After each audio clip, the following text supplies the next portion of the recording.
So I got to work with a restaurant brand that's scaling, and they're at 4 locations. They're going to 5, and then their goal is to open up 1 a year and then 2 a year. And they have an amazing concept, but they're going through this growth phase, and this is really good for restaurant owners who are in this phase or restaurant owners who plan to be in this phase, because we work with restaurants like this all the time. This is probably like our biggest group of clients, is these groups that are growing, and they're getting to a point where they're like, whoa, right? Like, we need to fix these things. We need to have systems in place. We need to have trainings in place, because they realize there's something that's broken that's going to be detrimental for their business, but it's only going to get harder as they keep opening locations. It's like that old saying, you want to grow right, not fast. And so we're working with this restaurant group, and their concept is absolutely fantastic. They are doing killer numbers, very unique concept, very niche too, which is smart, because you're going to corner the market that you want, and you're going to be the only option,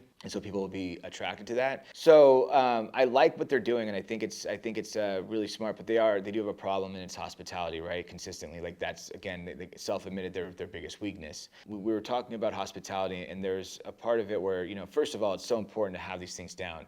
Because I talk about this all the time, but the problem with restaurants and businesses in general is that you have 3 phases, okay? You gotta look at, when you hire someone, there's 3 phases of their onboarding. So the first phase, what I call the expectation phase. That's a hiring process, right? You're setting expectations in the hiring process. So let's say you, as the owner or manager, GM, whatever, you're doing that interview and you're setting expectations, right? Clear as day, I'm setting expectations for you. So basically what I'm saying is, we do this, and we do this, and we do this. And if you don't do those things, this is what happens.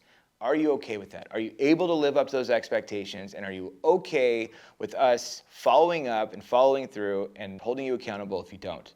Because that is our culture. We will call you out. We do not let excuses dictate our standards.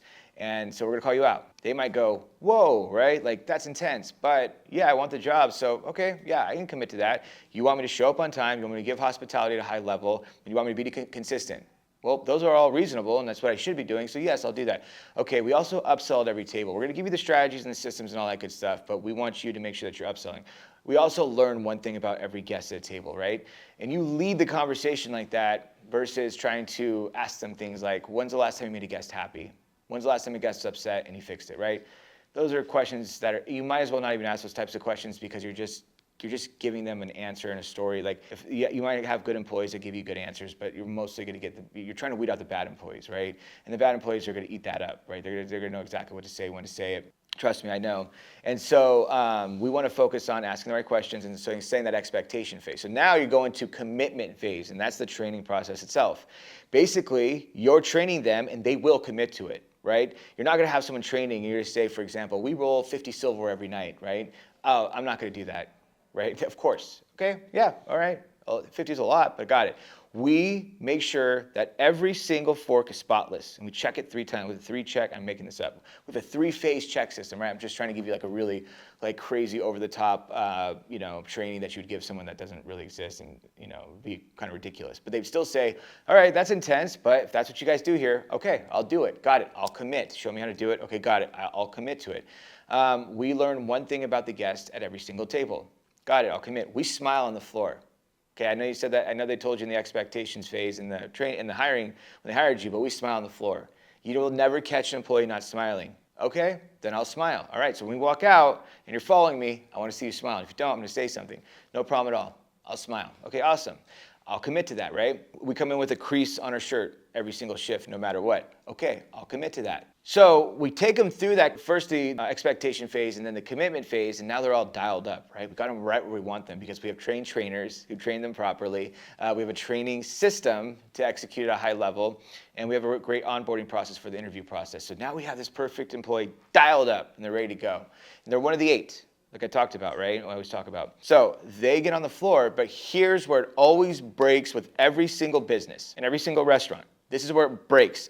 The whole process breaks, and that's the implementation phase. And the implementation phase is when they finally get on the floor by themselves. And what's going to happen is they're going to get on the floor, and they're going to come in with their crease, right? And they're going to come in with their smile, and they're going to be ready to roll 50 silverware and polish it with that 3-step polishing system that's absolutely ridiculous, but they're ready to do it. They're committed. They're excited. And then they look over, and the guy that's been there for 5 years doesn't have any creases. In fact, his shirt's kind of wrinkled. And they look over there, and then that guy doesn't have a crease in his thing. And they look over there, and this girl doesn't have a crease in her thing. And then they look, and then some people have creases, some people don't. And they go, oh, okay, optional, got it, right? They're not really serious about it because clearly you're allowed to not have creases. So now whenever I don't feel like doing a crease, I'm just not going to do it because other people are doing it. The new employees walking around smiling, right? And they look over and everyone's not smiling. Half the people aren't smiling. Quarter of the people aren't smiling, whatever it is. They're going to go, wait a minute, they're not smiling. They said if they don't smile, the manager say something, but half these people aren't smiling. Optional, got it. And then they're polishing the silverware and they're doing the 3-step system because you've got them committed, or they look over and they're not doing the 3-piece. The person's just doing a once over, really quick, boom, rushing it. Oh, I thought they said this was absolutely a must. Okay, so this is optional. And then they go to do the 50 roll-ups, and then that person's only doing 20, and that person's only doing 10. Oh, we ran out of linen. Oh, we ran out of forks. It's in the dishwasher, whatever. I got to get going. That's their fault for not having it washed sooner. The morning crew can do it. Oh, so it's all optional. So I think you're getting my point. That's where everything breaks. And so, a lot of restaurants are focused on fixing this training process, hiring process. But what you want to fix first is you want to fix what's on the floor. You got to fix that first. You got to fix what's on the floor. You got to fix what your trainee is about to see, because if you train them up, get them all committed, and they get on the floor and half the people aren't doing it, then that's a big problem. And so what you want to fix first are our leadership. We got to fix our follow-up. We got to fix our training, our retraining. And so we have to retrain the staff. And this isn't a big freaking thing, right? This isn't like some crazy thing we're doing left and right. This is a simple thing. We're going to break it up into simplicity. I'm all about simplicity. Let's find the top 3 things we want to fix. Just 3 simple things. We'll create a training around that. We'll implement it, and then we'll follow up. And we'll keep going, just like that, right? But we got to fix those things first, because if you don't have that fixed, then your training's just gonna be completely broken, right? You're just gonna be in square. It doesn't matter how great your training was, and that was another thing I told him too. You can have the best training in the world. Ritz-Carlton can come in and say, we're gonna create your training for you. You can create the best, most robust training in the world, have the best trainers in the world, but it's all for nothing if it breaks on the implementation phase, if your leadership team isn't managing and watching the people that are already on the floor, the people that are already in the business, if they're not following up with them, it's a big freaking problem, right? Now, if you have amazing leadership that can follow up and hold standards, follow through, hold people accountable, and you have bad training, let's say, or no training or lack of training, you have a way better chance of being successful, getting consistency down, getting all those things that are bugging you down, getting hospitality down that way, versus really good training but not very good leadership. So we need to focus on our leadership. How do we get them to follow up? How do we get them to follow through? How do we get them to hold people accountable? How do we get them to have those hard conversations? And it's all about training, nurturing, and coaching. We have to follow up with them ourselves. We have to set expectations for them, but we also have to show them how to have those hard conversations. We have to give them metrics to be able to measure the staff's performance in, versus just saying, if you see something, say something, right? Secret Shopper is a great example. Have Secret Shoppers set up so that they can see what's happening black and white and hold people accountable. When they have that around, they act a little bit different, right? When a secret shopper can be anybody, and there's a big consequence to having a bad secret shop, or even like a 70%, then they're gonna take it a lot more serious when they know there's a consequence attached to it. And I'll give you another example too of consequences, and when you're restructuring, because one big thing was they're afraid of people leaving in masses, right? Which will never happen. So there's 2 things. They're worried about people leaving in masses, and they're worried about their top performers or top servers leaving, because they're saying, I have the most sales, I have the most regulars. If you fire me, you're going to lose all the sales and you're going to lose all those regulars. So you can't fire me. I'm untouchable. So there's 2 things to that. One is if they're going to mass exit, right? If you're like, well, if I change all these things and I change the rules and I hold them accountable,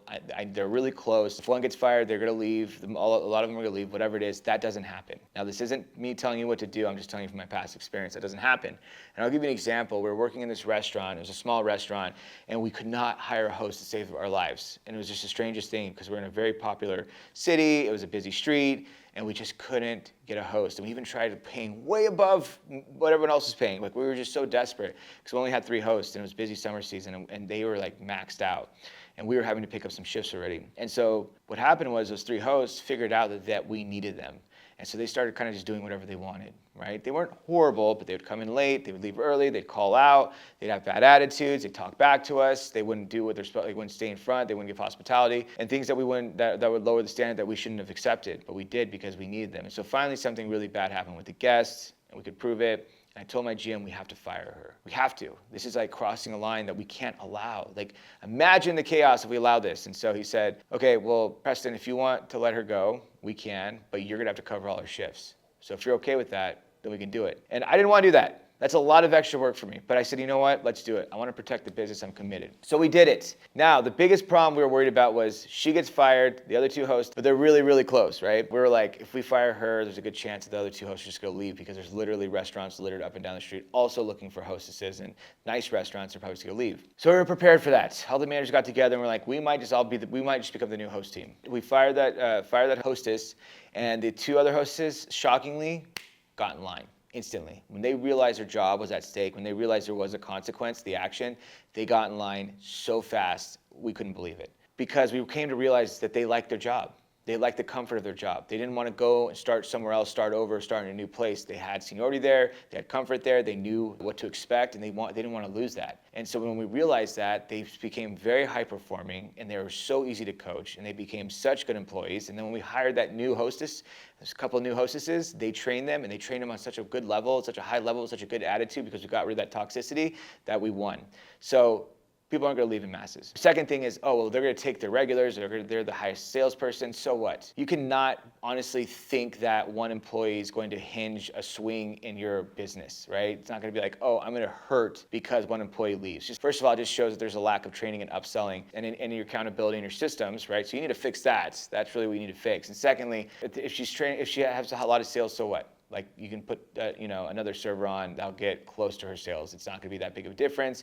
But the bigger thing is, oh, well, the regulars will go. And we had the situation again at a restaurant we're working at. It was a bartender, and he was amazing with people, amazing. He was a masterclass with people. He would get people that absolutely loved him every single day, all the time, right? Every day I worked, people would always ask for him by name, right? Just constantly. They walk in, oh, and they ask for him by name. Is he here? Is he here? Oh, no, he's off today. Okay, awesome. And then they would just leave. So he had the most regulars I've ever seen of any employee. So we had to fire him. There's just, and he was toxic, causing problems left and right. You name it, he was doing it just constantly. And it got to a point where we just like, it was a boiling point. And he was like, he was gonna take all the regulars and blah, blah, blah. And it was a really small town, beach city. So everyone was really closely knit. And he was friends with a lot of the locals. And there's gonna be this mass exodus of regulars and yada, yada, yada. We fire him.